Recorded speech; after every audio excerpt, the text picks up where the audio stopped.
Pandirasbox. I like by his name that he's at least realizing and acknowledges where the Adam and Eve story was stolen from. Those ancients couldn't be original for their lives.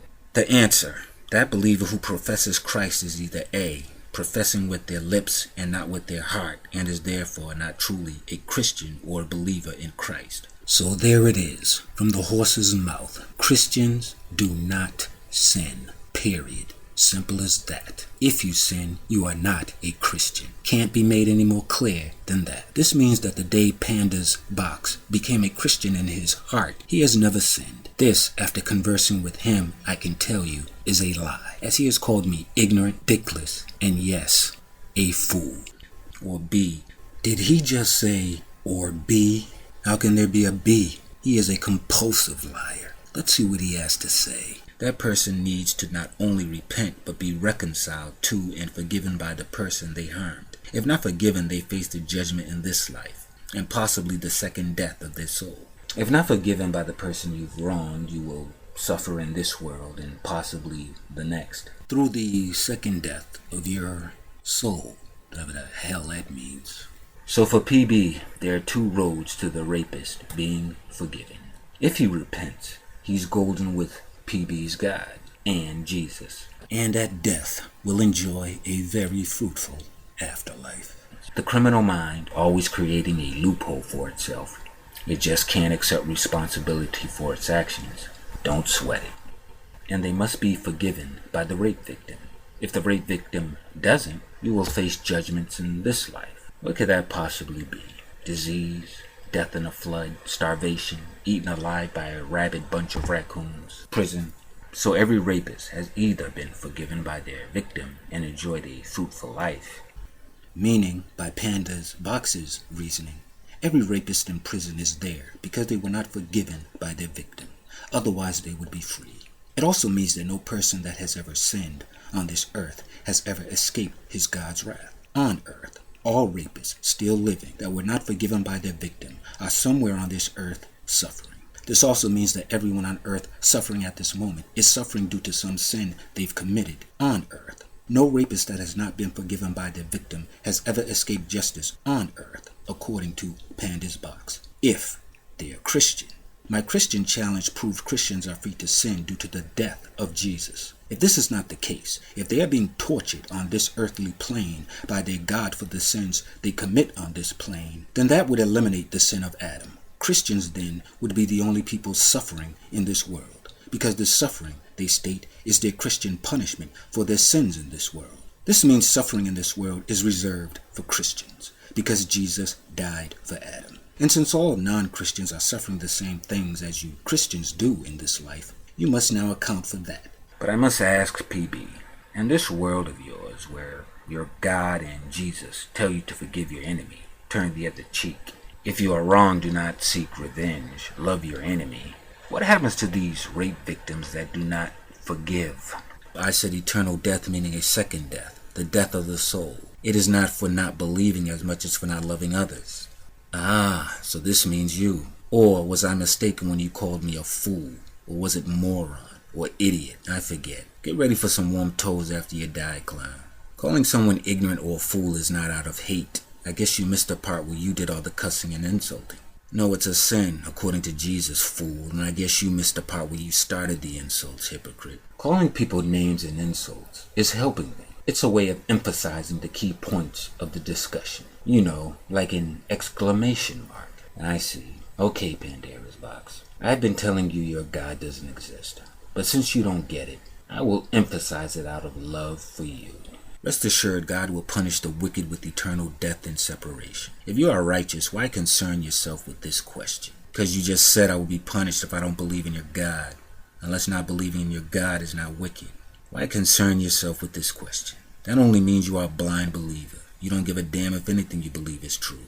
I do. Maybe you are not righteous, but a hypocrite who thinks Christian sinners should be punished more than a normal sinner. Me a hypocrite? You're the one that would murder their own child as a sacrifice to their God and then claim you have morals, you insane sociopath. That's not out of hate. Christian sinners should be punished more than a normal sinner. Christians are not punished. That's the point, idiot. You love throwing around the word hypocrite, animal. You accuse me of believing Christians should suffer more than a non-Christian. Let's listen to your words, trash. The answer: that believer who professes Christ is either A, professing with their lips and not with their heart, and is therefore not truly a Christian. So now let's find out what you believe a non-Christian deserves, you equal opportunity torturer. Rest assured, God will punish the wicked with eternal death and separation. So you hypocritical bastard, there are people that deserve to suffer more than you Christians. It is not for not believing as much as for not loving others. Your words. Well, dog, stop your cowardly babble and simply tell us now if not believing is not wicked, if you dare. Maybe you hate yourself. I know you hate your own life and yourself because you would murder your own family if your God told you to. Maybe you hate Christians. You're right, I do. But not as individuals, because of what they believe. They are not Christians. Prove it. Jesus died for you and Christ loves you. Prove it, unicorn believer. God did not give a moral code. He gave the knowledge to be righteous. Righteousness is far above morals. Morals are universal and relative. Righteousness is absolute. What is righteousness, you insane clown? That was out of love, bitch. Being right is righteousness. Morals are relative, and your God told you this? If morality is what anyone can say it is, then anything anyone can come up with is right, you stupid, senseless moron. That's not out of hate. Your argument is a waste of breath. You should read more on the subject, rather than take what people say at face value. Would that include what you're saying now, idiot? Including to read more on the subject? If it's in a book, you can take it at face value, huh? Because it's in a book. What if it's a book you wrote, brain dead? That wasn't out of hate. You're arguing against a Protestant fundamentalist concept of a moral delivering God-man. God created everything or not. If he created everything, then it created morals as well as righteousness. If it didn't, then morals and righteousness don't come from your God, because your God wouldn't exist. The other problem with your question is you assume all Christians believe Jesus is the one true God. Don't put words in my mouth, asshole. God does not desire anyone to die or to hurt. Then why do we? Because the world was brought about by the Big Bang, an accident, and matter came about, God is separated from creation. Since when was the universe brought about by the Big Bang? What Bible are you reading? And God is separated from creation because creation came about by the Big Bang? Are you serious? If creation came about by the Big Bang, then the Big Bang created us, not your God, which means death is a natural phenomenon. So is pain. You say that this creation was brought about by an accident, the Big Bang. Accidents are not planned. Accidents are bad things, unless you've discovered a new definition of accident. This means your God is not responsible for creation, nor us. What? Your God was looking around, saw a planet full of dinosaurs and said to itself, let me kill all those things and create humans. Through evolution? Evolution does not require your God. Evolution began due to the Big Bang. If it was an accident, and we know now, thanks to you, your God wasn't responsible for it, unless accidents can occur despite its overseeing. What does that mean? Tell me. Then you worship a Johnny-come-lately that saw human gods, a little less powerful than it, and decided to screw them over. For what? What is your God getting out of this usurpation of your free will? It simply turned you a perfect being, imperfect. For what? It had nothing to do with your existence, according to you. We were originally spirits created perfect without pain or death. Adam and Eve were spirits, not actual people. And where did you get this info? Our goal is to return. And to do that, we have to behave how we would as spirits. How are spirits supposed to behave? He didn't answer how spirits are supposed to behave. Where he got Adam and Eve were spirits, I don't know.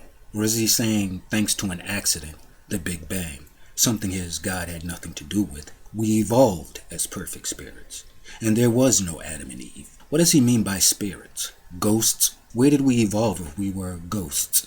On Earth? Or did we evolve as flesh and blood animals with perfect souls on Earth?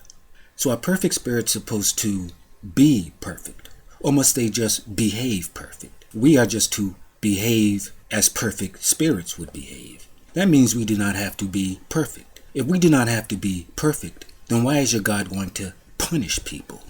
So as you've possibly said, you ignorant slob, your God created us through the Big Bang and evolution, yet is separated from its creation for some reason. If your God took away your perfection in this creation, it is separated from, then your God is not separated from this creation.